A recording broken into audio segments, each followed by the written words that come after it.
투자자들이 궁금해했던 종목들 어떤 것들이 있을까요? 오늘 장 마감하고 속 시원하게 이야기 나눠보겠습니다. 유지인베스트 이정민 이사와 함께 할게요. 어서 오세요. 네, 안녕하세요. 네, 안녕하십니까. 너무 기분 좋은 장이 정말 그렇죠. 이게 얼마만입니까? 양시장이 크게 올랐는데요. 저희가 2월에도 이 시장이 갈 수 있을까라는 이야기를 해봤거든요. 약간 의구심이 좀 있더라고요.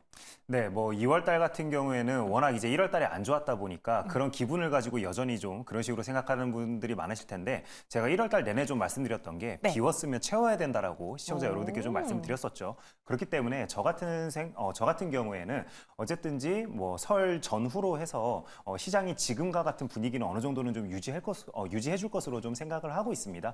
그렇기 때문에 1월보다는 훨씬 편안하게 2월 달에 우리 개인 투자자분들도 좀 매매를 할 수 있지 않을까 이런 식으로 좀 기대감을 가지고 있습니다. 그럼 저도 다시 계좌를 채워볼 때가 됐나 약간 네. 기대가 되는데요. 오늘 한번 이정민 이사와 함께 이야기 나눠보겠습니다. 먼저 지난주 성적표 어땠는지부터 체크해 볼게요. 10개 종목 중에서 무려 9개의 종목 주가 전망을 맞춰주셨습니다. 90%의 높은 적중률이고요. 오늘도 10개 다 맞춰보도록 하죠.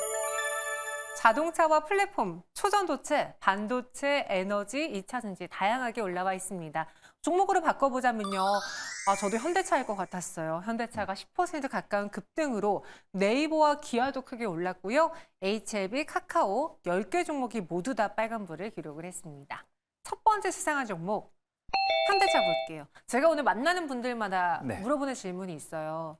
저 현대차 지금 가격에 사도 될까요? 라는 건데 네. 조정 시 매수 의견을 좀 많이 주시더라고요. 왜냐면은 이제 대형주들이 이렇게 10% 가까이 급등했으면은 약간 시세가 어느 정도 분출된 거다. 이정민 이사는 지금 현대차 어떤 시선으로 바라보고 있습니까? 저 개인적으로 좀 생각을 좀 말씀을 드린다라면은 사실 어제 굉장히 수상했었죠. 네, 어제 같은 경우에는 좀 외국인 창구에선 1,692억 원을 매수를 했습니다. 그다음에 기관계 창구에선 1,052억 원 수매수를 했죠. 당연히 이런 매수세가 들어온 부분을 봤으면은 내 계좌에 담아야죠. 네, 그래서 진짜요? 저는 개인적으로 어제 그래서 굉장히 좀 적극적으로 오랜만에 현대와 기아차 매매를 좀 다고 좀 생각이 되고요. 예를 들어서 제가 마지막으로 언제 이런 종목들을 매매를 했는지 생각을 해봤더니 애플카 이슈가 있을 때 우리 한참 그 코로나 시기였죠. 예, 그때 이제 매매한 이후로 정말 오랜만에 이런 대형주 매매를 좀 시원하게 하지 않았나. 근데 저뿐만 아니라 대부분의 개인 투자자분들도 굉장히 많이 어제와 오늘 좀 매매를 많이 했을 것으로 좀 생각이 됩니다. 그래서 이런 추세는 계속 말씀드리고 있다시피 다음 주에도 어느 정도 이어질 것으로 저는 좀 생각을 하고 있다라고 시청자 여러분께 말씀드릴 수 있을 것 같고요. 근데 현대차에 이런 식으로 어떻게 보면 시장의 이목도가 몰리는 이유는 두 가지가 있을 것 같습니다. 일단 첫 번째로 실적이 굉장히 좋았었죠. 그래서 실적이 받쳐줬고 두 번째 정부 정책과 더불어 주주 환원 정책을 적극적으로 회사에서 발표를 했기 때문에 이런 두 가지 뉴스가 어떻게 보면은 복합적으로 주가에 좀 반영이 되면서 시장에서도 적극적으로 반응을 해줬다라고 좀 말씀을 드릴 수 있을 것 같아요. 그래서 2023년도 매출 같은 경우에는 162조 6,636억 원을 기록을 했습니다. 이는 전년 대비해가지고 14% 이제 증가한 수치고요. 특히나 영업이익 같은 경우에는 15조 1,269억 원을 기록을 했는데요. 이게 전년 대비해가지고는 54%나 증가하는 모습이었기 때문에 실적이 굉장히 좋았으나 실적과 정반대되게 한동안은 주가가 굉장히 안 좋았다라고 우리가 이야기를 할 수 있었을 것 같습니다. 그래서 일단은 회사에서는 밝히기로는 적극적인 주주 환원 정책도 정부 정책에 맞춰서 좀 내놓고 있죠. 그래서 앞으로 3년 동안 매년 전체 발행 주식의 1%를 이제 소각을 한다라고 밝혔습니다. 그렇다면 올해 1%, 그다음에 내년에 또 1%, 그다음에 2025년도까지 이런 식으로 1%씩 소각을 하는데 이게 1%가 한 어느 정도 규모인지 우리가 좀 생각을 해봐야 될 것 같은데요. 210만 주나 됩니다. 그렇기 때문에 시장에서도 이런 식으로 적극적으로 어떻게 보면은 좋은 퍼포먼스를 좀 보여줬다라고 이야기할 수 있을 것 같고요. 방금 제가 그 시청자 여러분들께 말씀드렸다시피 수급 또한 굉장히 좋았습니다. 그렇기 때문에 어제 같은 경우에도 양 창구 다 합치면은 한 2,700억 원 정도 이제 수매수가 들어온 부분이기 때문에 굉장히 긍정적인 흐름이었다라고 말씀드릴 수 있을 것 같습니다. 그러면 이제 시청자분들을 위한 또 네. 저를 위한 답변을 해주실 타이밍인데요. 네.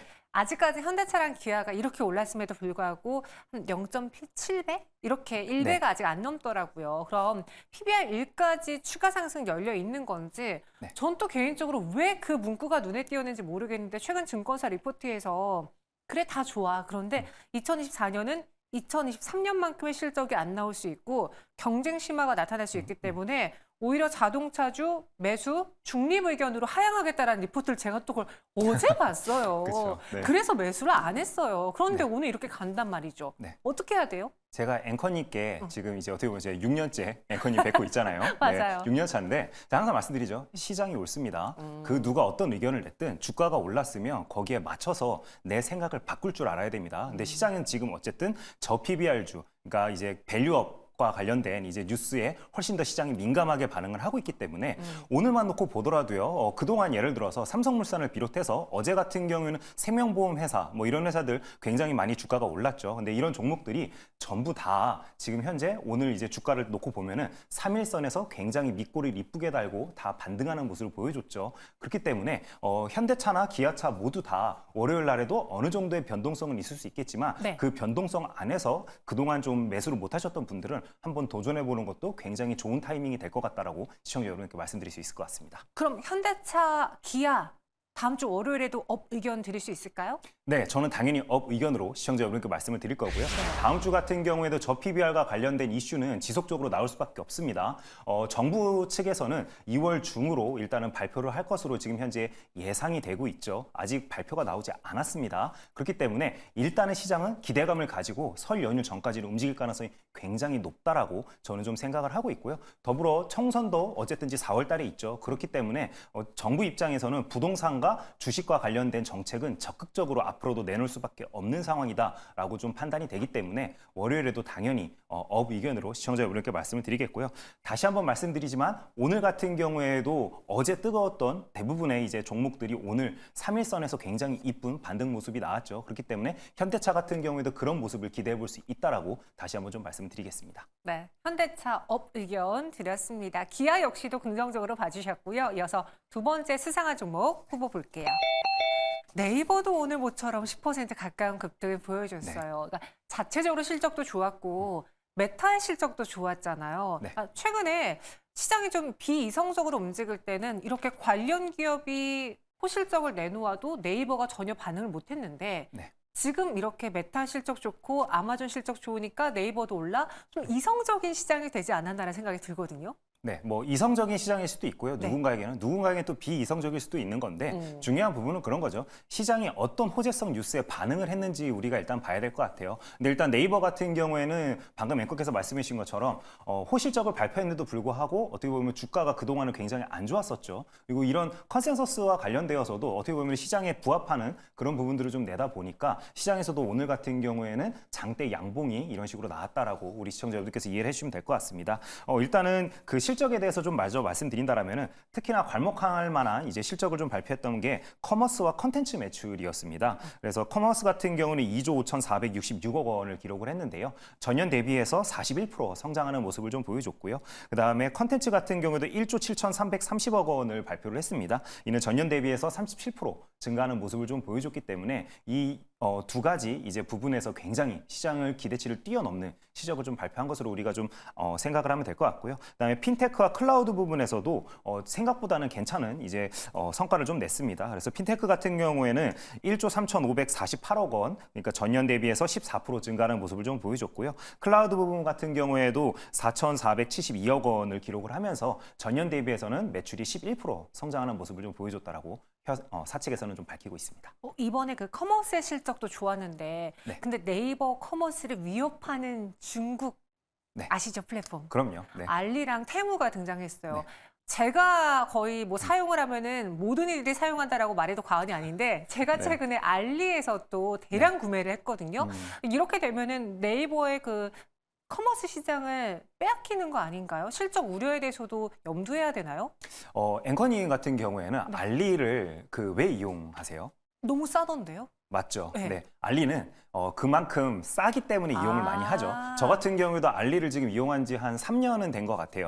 그래서 네, 한국에서 특히 구할 수 없는 물건들 같은 경우 알리에 있는 이제 경우가 있기 때문에 오. 상대적으로 굉장히 싸기 때문에 그 긴 배송 기간을 견디면서도 우리가 알리를 이용을 하죠. 네. 근데 중요한 부분은 처음에 신선하기 때문에 많이 이용하고요. 결국에 한국인들은 성격이 급하죠. 그렇기 때문에 네. 급한 물건들 같은 경우에는 여전히 쿠팡이나 네이버를 이용할 가능성이 높다라고 저는 좀 생각을 생각을 합니다. 네. 그렇기 때문에 알리나 테무가 우리 시청자 여러분들께서도 지속적으로 좀 이용 가능하기 위해서는 결국에 한국인 성향에 맞게끔 얼마나 적극적으로 개척 활동을 하는지를 우리가 앞으로 좀 지켜보면서 네이버의 정말 경쟁 상대가 될지 또는 지나가는 어떻게 보면은 찻잔에 좀 비유를 할 수 있을 정도의 매출만 일으키고 말지를 우리가 한번 좀 고민해 볼 필요가 있다라고 생각이 되고요.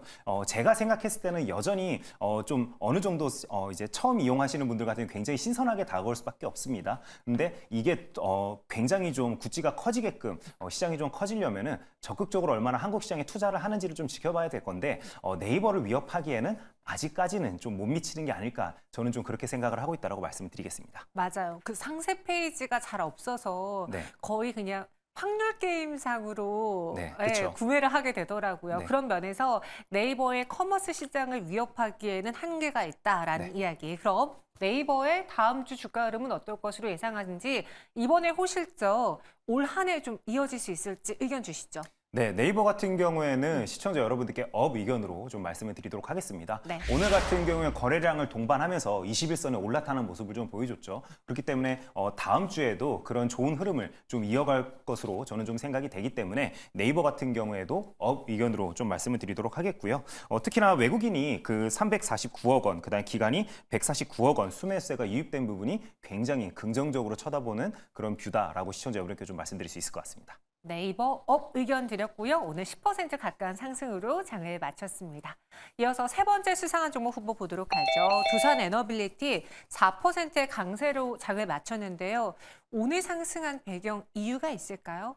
네, 최근에 좀 좋은 뉴스가 그래도 꽤 많이 나왔죠. 일단은 뭐 체코 원전과 관련되어서 경쟁업체가 이제 탈락을 하고 이제 계속 압축되고 있는 와중에 국내 어쨌든지 그 컨소시엄이 굉장히 선방하고 있다라는 뉴스도 좀 나왔었고요. 그다음에 정부에서도 어느 정도 좀 움직이는 모습들을 보여주면서 긍정적인 뉴스가 지속적으로 좀 나오고 있습니다. 그래서 어제 같은 경우에는 산업부를 주관으로 하는 원전업계 간담회가 이제 서울에서 열린 것으로 현재 알려지고 있고요. 그다음에 또 시장에서 굉장히 기대하고 있는 바 중에 하나가 정부에서 제11차 전력수급 기본계획을 발표할 것으로 현재 알려지고 있죠. 아직 날짜가 특정되진 않았지만 상반기 중으로 어쨌든지 발표를 한다라고 현재 시장에는 지금 현재 뉴스가 좀 흘러나오고 있다라고 좀 말씀을 드릴 수 있을 것 같고요. 특히나 이번 정권 같은 경우에는 탈원전 정책 폐기와 관련되어서 이제 방향성을 가지고 꾸준하게 지금 현재 어떻게 보면은 뉴스를 좀 만들어주고 있죠. 그렇기 때문에 추가 계획이 어느 정도로 구체화돼서 발표가 되는지를 시장은 현재 주목을 하고 있다라고 좀 우리가 좀 생각을 해야 될 것 같습니다. 특히나 그 정부에서 밝히기로는 현재까지 나온 뉴스로는요. 2024년부터 2038년까지 원전을 한 2기에서 한 4기 정도까지는 건설 계획을 현재 좀 발표할 것으로 현재 시장은 좀 예상을 하고 있다라고 말씀을 드리도록 하겠습니다. 탈원전 정책 폐기 방향에 맞춰서 이제 추가 이야기들이 그쵸. 나오면서 두산 에너빌리티에 대한 관심이 커졌고 말씀해 주신 대로 11차 전력수급 기본계획 발표를 앞두고서는 지난번에는 우진엔텍이 상한가 가고 그쵸. 네, 몇몇 종목들이 움직여줬거든요. 두산 에너빌리티의 그 상승 동력 아직 더 남아있다라고 보시는지요? 저는 두산 에너빌리티 같은 경우는 시청자 여러분들께 네. 기술적인 관점으로 좀 접근을 해야 된다라고 좀 말씀을 드리겠습니다. 그런 의미에서 일단은 다음 주 같은 경우 의견을 업으로 좀 말씀을 드리도록 하고요. 네. 하지만 일단은 제가 지속적으로 그 원전과 관련된 종목들 시청자 여러분께 안내를 해드릴 때 계속 말씀드린 게 이거예요. 정부의 정책 방향은 그런 식으로 갈 수 있겠으나 제가 말씀드리죠. 시장에서는 신선하지 않은 재료입니다. 왜 그러냐면 사실 원전 테마주들은요. 다 대선 테마주였죠. 제가 지속적으로 말씀을 드려요. 대선 테마주 때 상승한 종목들이 대선 테마주 때 그 주가를 다시 달성하는 경우는 거의 없다시피 합니다. 그렇기 때문에 두산 에너빌리티 같은 경우에도 일정과 관련된 뉴스 매매로 접근하는 게 가장 좋다라고 다시 한번 좀 강조해서 말씀을 드리겠고요. 특히나 그 원전 테마주와 관련되어 가지고는 제일 중요한 부분 정부에서 아무리 짓겠다고 해도요. 방패장이 이미 많이 찼습니다. 그렇기 때문에 신규 방패장을 정부에서 마련하지 않는 이상은 저는 신규로 원전과 짓는 것과 관련되어 가지고는 굉장히 난항일 것으로 좀 생각을 하기 때문에 관련되어서는 뉴스 매매로만 접근을 하자라고 좀 말씀을 드리겠습니다. 업이긴 한데 뉴스로만 가지고 대응을 하자. 지금 시장에서의 관심은 원전은 아니기 때문에 그쵸. 호재가 나온다고 하더라도 반응이 좀 미약할 수 있다라는 게 투자 포인트였습니다. 이어서 다음 특징주 볼게요. 10위에 있는 헬릭스미스 오늘 상한가 마감을 했습니다. 그동안 좀 바닥권이었던 헬릭스미스인데 오늘 뭐 NK맥스 같은 경우에도 갑자기 상한가 마감하고 헬릭스미스도 상한가를 마감하고 무언가 이들을 움직일 만한 그런 재료들이 개별적으로 있었나요?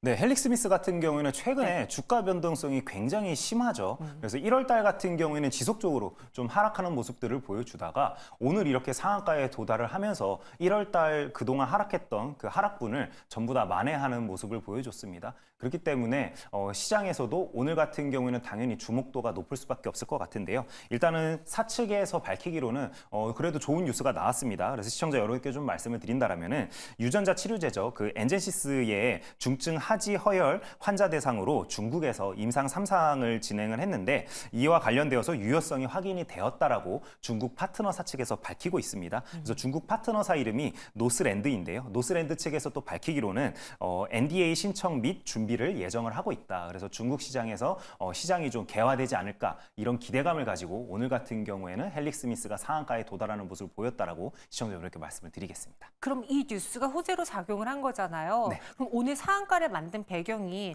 중국에서 했던 임상이기 때문에 네. 상한가를 간 걸까요? 아니면 그 중증 하지 허혈 이 시장이 커서 상한가에 간 걸까요? 중국에서 이제 3상과 관련되어 가지고 이제 네. 기대감이 그만큼 올라왔다라고 우리가 좀 생각을 할 수 있겠죠. 예를 들어서 한국 시장이면은 주가가 그렇게 크게 반응하지 않았을 텐데 방금 앵커께서 말씀해 주신 것처럼 중국 시장이다 또는 미국 시장이다 이런 뉴스에는 굉장히 바이오주들이 반응을 잘하죠. 네. 근데 오늘 같은 경우에는 중국 시장의 그 기대감을 가지고 종목이 이런 식으로 상한가에 도달했다라고 우리가 좀 생각을 할 수 있을 것 같은데요. 그래서 제가 기사를 조금 더 찾아봤더니 중국 시장 같은 경우에 연간 그 중증 하지허혈과 관련되어 가지고는 약 10만 명의 그 환자 규모가 지금 현재 추정이 좀 된다라고 밝히고 있습니다. 그래서 약가 같은 경우에는 지금 노스랜드 측에서 밝히기로는 한 1,200만 원 정도 추정을 하고 있기 때문에 연 매출 같은 경우에는 그렇다면은 1조 2천억 원 정도 시장이 열리는 것으로 현재 중국 사측에서는 좀 밝히고 있고요. 그러다 보니까 중국 내에서 그 노스랜드 측이 12,000평 규모로 현재 생산 시설을 2025년도 완공을 목표로 현재 구축 중이라고 밝히고 있습니다. 이 중에서 엔젠시스와 관련된 시설은 3,900평을 현재 확보한 상태다라고 현재 노스랜드 측은 좀 밝히고 있다는 게 특징이 된다라고 좀 말씀을 드리겠습니다. 여기까지 들어봤을 때는 헬릭스미스의 상한가가 이유 있는 상한가 같아 보이고 네. 추가 상승도 가능하지 않을까라는 생각이 저는 개인적으로 들었는데 어떻게 보세요? 업앤다운 의견 무엇으로 드릴까요? 저는 시청자 여러분들께 다운 의견으로 좀 말씀을 드리도록 하겠습니다. 뭐가 걸려요? 일단 첫 번째로 걸리는 부분은요. 네. 시장에서 현재 주목도가 높지 않다라는 부분 첫 번째로 좀 뽑을 수 있을 것 같고요. 두 번째로 상한가에 도달했으나 거래 대금이 너무 작았습니다. 그렇기 때문에 시장에서는 역시 바이오 섹터, 특히나 그 바이오 섹터 안에서도 어떻게 보면은 거래소에 속하는 굉장히 큰 종목들 외에는 좀 주목도가 떨어지는 게 아닐까 이런 식으로 판단을 한 부분도 있고요. 그다음에 제가 지속적으로 시청자 여러분들께 지금 엔젠시스와 관련되어서는 좋은 뉴스에 대해서만 좀 말씀을 드렸었죠. 하지만 1월 달 내내 주가가 빠졌다라고 제가 앞에서 좀 말씀을 드렸었는데 이게 왜 그러냐면요. 그 바로 엔젠시스와 관련되어서 1월 달에 그 임상 실패와 관련된 뉴스가 또 나왔었죠. 그 미국에서도 엔젠시스와 관련되어서 당뇨병성 신경병증과 관련되어서 임상 3상의 그 진행을 좀 하고 있었습니다. 근데 임상 3상에 실패한 것으로 이번에 알려지면서 1월 달에도 주가가 지속적으로 좀 하락을 했기 때문에 항상 이렇게 좀 임상 통과 또는 이제 뭐 승인과 관련되어서는 기대감을 가지고 종목들이 항상 움직이기 마련입니다. 그렇기 때문에 굉장히 시장에서 좀 발빠르게 매매를 하실 수 있는 분들이 아니라면은 저는 지금 현재 어쨌든 시장이 저 PBR과 관련되어서 지금 현재 시장이 모두가 다 그쪽을 바라보고 있는데 괜히 다른 데 바라볼 필요가 있을까 싶어서 오늘 같은 경우는 헬릭스미스가 상한가에 도달했지만 저는 다운 의견으로 시청자 여러분께 좀 말씀을 드리도록 하겠습니다. 그럼 지금 그 트렌드가 저 PBR이면 네. 제약바이오 안에서도 사실 제약바이오랑 저 PBR은 너무나 안 어울리는 키워드긴 그쵸. 한데 네. 그래도 저 제약바이오 안에서는 대형주 위주의 매매를 하는 게 지금 더 올바른 전략인가요?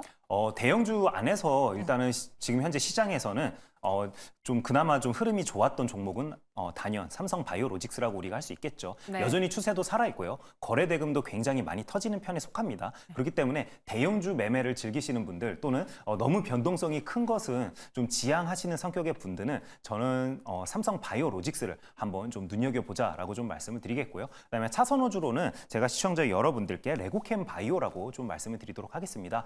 그 전에 한 11월 말쯤이었나요? 제가 시청자 여러분들께 대표이사님이 이제 지분을 좀 매각할 것 같다는 이야기가 지속적으로 나온다라고 좀 말씀을 드렸었죠. 그러면서 제가 또 말씀드렸던 게 당시에 미주법인장이 한국에 잘 안 들어오는데 미주법인장이 한국에 들어왔다라고 좀 말씀드렸었죠. 근데 그 이후로 어쨌든 이제 좋은 뉴스가 많이 나오면서 67,000원까지 또 종목이 오르는 모습들을 보여줬는데 최근에 어쨌든 바이오주들이 다시 한번 수급이 빠지는 모습을 좀 보여주면서 지속적으로 좀 하락을 하고 있습니다. 그렇기 때문에 저는 레고캠 바이오 같은 경우에는 여전히 좀 좋은 뉴스가 앞으로도 좀 나올 가능성이 높기 때문에 121선 부근에서는 한번 담아볼 만하다라고 좀 생각이 되기 때문에 차선호주로는 레고캠 바이오를 좀 말씀드리도록 하겠습니다. 삼성 바이오로직스, 레고캠 바이오, 차선호 이렇게 전해드렸고요. 10개 종목의 업앤다운 의견은 어떨지요? 신성 델타테크, 카카오, 포스코홀딩스, 헬릭스미스만 다운이고요. 나머지 종목은 업 의견입니다. 이 중에서 오늘의 베스트 종목 무엇입니까? 네, 오늘의 베스트 종목은 시청자 여러분들께 기아차로 말씀을 좀 드리도록 하겠습니다. 기아, 저도 오랜만에 참 이렇게 방송에서 좀 다루는 것 같아요. 그리고 저 같은 경우에도 월요일 날에 제가 트레이딩을 한다라면은 당연히 기아를 이제 최선호주로 좀 매매를 할 것으로 좀 저도 좀 생각을 하고 있기 때문에 시청자 여러분들께도 그동안 어떻게 보면 저 PBR이 과연 이게 시장이 형성이 될까? 이게 진짜로 갈까라고 좀 고민하셨던 분들. 근데 오늘 같은 경우에 또 상승이 추가적으로 나오면서 포모를 많이 느끼셨을 것 같아요. 그래서 그런 분들 같은 경우에는 적극적으로 월요일 날 3일선 매매를 좀 해보자라고 좀 말씀을 드리겠고요. 그런 의미에서 제가 추천드린 매수점 가격은 11만 3천 원으로 한번 좀 말씀을 드려보도록 하겠습니다. 목표 가격은 13만 원으로 한번 설정을 좀 해보도록 하고요. 손절 라인은 오늘 이제 시가가 11만 원이었죠. 그렇기 때문에 오늘 시가가 깨지게 되면은 추세가 아예 이탈된 부분이기 때문에 손절 라인은 타이트하게 11만 원으로 한번 잡아보도록 하겠습니다. 역시 지금 시장은 자동차에 환호하고 있는 만큼 우리도 기아를 눈여겨봐야 될 것 같습니다. 목표 주가 13만 원 제시했고요. 제가 앞서 이제 오신 분들에게 현대차 기아를 못 산다면 또 같이 공략할 만한 종목이 있을까를 짝꿍처럼 여쭤봤어요. 네. 자동차 부품단에서도 한 종목씩 골라주셨는데 눈여겨보는 종목이 있는지요? 자동차 부품단을 말씀을 하시는 거죠. 네. 제가 시청자 여러분들께 항상 말씀드리는 게 히든주를 찾으려고 노력하다 보면요. 항상 물립니다. 대한민국 주식시장에서 이등주 매매하시는 분들 치고 저는 예수금 10억 넘는 사람 한 번도 본 적이 없습니다. 지난 15년 동안요. 네. 그렇기 때문에 우리 시청자 여러분들께서는 대형주 안에서는 예를 들어서 기아차나 현대차를 매매할 수 있을 것 같고요. 부품주 안에서는 이미 움직인 종목이 있죠. 그렇기 때문에 이미 움직인 종목은 성우 하이텍입니다. 성우 하이텍 같은 경우에는 배터리팩 자체 개발을 할 정도로 굉장히 기술력 있는 것으로 알려지고 있죠. 그리고 거래대금도 어느 정도 동반을 하면서 부품주 안에서는 가장 좋은 수급을 보여줬기 때문에 만약에 그 소부장 안에서 좀 매매를 하실 분들은 저는 성우 하이텍 정도만 눈여겨보자라고 시청자 여러분께 말씀드리고 싶습니다. 네. 아니 예수금 10억 안 넘는 사람도 좀 챙겨주세요. 저 같은 사람도 많잖아요. 그렇죠. 매매를 적극적으로 네. 물론 하는 것도 중요하겠지만 시장의 흐름에 일단은 편승하는 게 제일 중요합니다. 한국 시장 같은 경우에는요. 네. 근데 총선 전까지는 어쨌든지 저 PBR주가 어느 정도 트렌드일 것으로 저는 생각을 하기 때문에 최선호주는 어쨌든 기아차라고 시청자 여러분께 좀 말씀드리고 싶습니다. 알겠습니다. 대형주 위주로 대응해 보도록 할게요. 다음 주에도요. 그런 전략 세워보겠습니다. 지금까지 이정민 이사와 함께했어요. 고맙습니다. 네, 감사합니다. 네, 클로징벨 플러스 저희가 준비한 수업 여기까지입니다. 그래도 기분 좋게 마무리할 수 있어서 다행이네요. 여러분 편안한 주말 보내시고요. 또 2월의 시장 저희에게 맡겨주세요. 다음 이 시간에 찾아오겠습니다. 고맙습니다.